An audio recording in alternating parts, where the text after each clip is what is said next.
I'm reviewing Spoon's album, Hot Thoughts. No one's holding me back. No, it's changing my mind. It may be a bit late to do this, but if Spoon were Australians, I'd be suggesting a name change to Splayd, or I guess Spork. Hot Thoughts confirms them as the kind of all-in-one utensil which serves all your needs. There's pop and art rock, funk and indie rock, on-point scenesters and knowing veteran rock. And for one glorious, ridiculous, shameless moment, a direct reincarnation of Kiss, specifically, I Was Made for Loving You. The song Shotgun begins so clearly in the shape of that disco rock classic, it's a shock when instead of Paul Stanley wanting sex, you get Britt Daniel getting aggravated. By this stage of the album, Shotgun is the penultimate track, it kind of makes perfect sense that it is followed by something which might have come from the second side of David Bowie's Low. The instrumental, moody Jazz Meets Berlin on a drug bender recovery Us spends its time throwing saxophones and horns into the night sky like spotlights. And the album ends so cryptically, it's hard to remember that 42 minutes earlier it had begun with the title track's choppy little funk groove that tugged at the hips.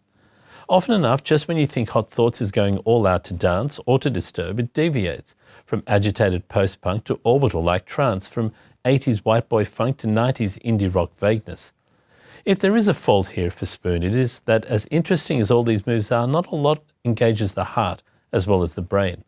Still, even a Splayd can't do everything. That's why you've got a full cutlery drawer and CD shelves.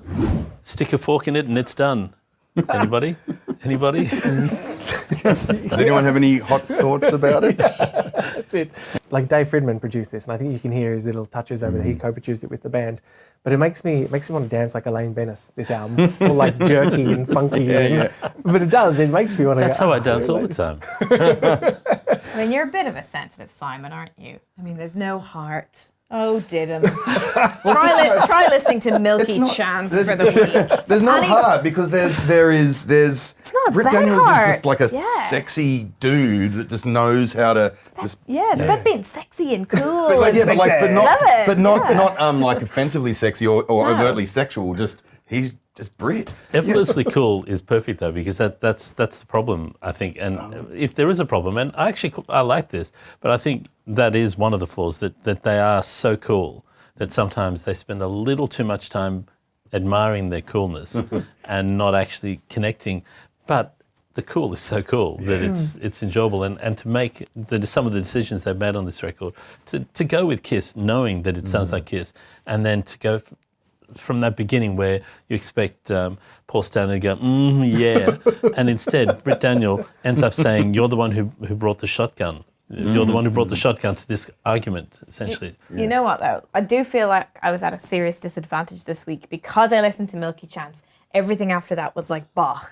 But this is a really good, solid album. I will listen to this album again. And I will enjoy it. I mean, Britt's always been really open about, like, you know, his Prince influences and stuff. And you can hear that in there. There's that real 70s kind of bit of funk, bit of soul. And it's just great. It's great when someone pulls it off so well, because so many people try to do that stuff and it just doesn't work, or they sound like they're trying to do that stuff. Whereas I think these guys are just really good. And that instrumental at the end, it's actually awesome. They're also very satisfied. Just in general. I think they're very satisfied with themselves. Yeah. And they get away with it because they're so clever, and he sounds so cool, and the songs are so well done.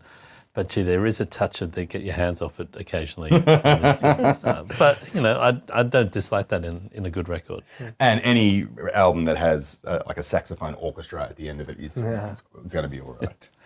I'm giving it 3.5 stars. Get the stars at your eyes. Come and sit next to me. Under Tennessee skies. Down on South Front Street. Oh.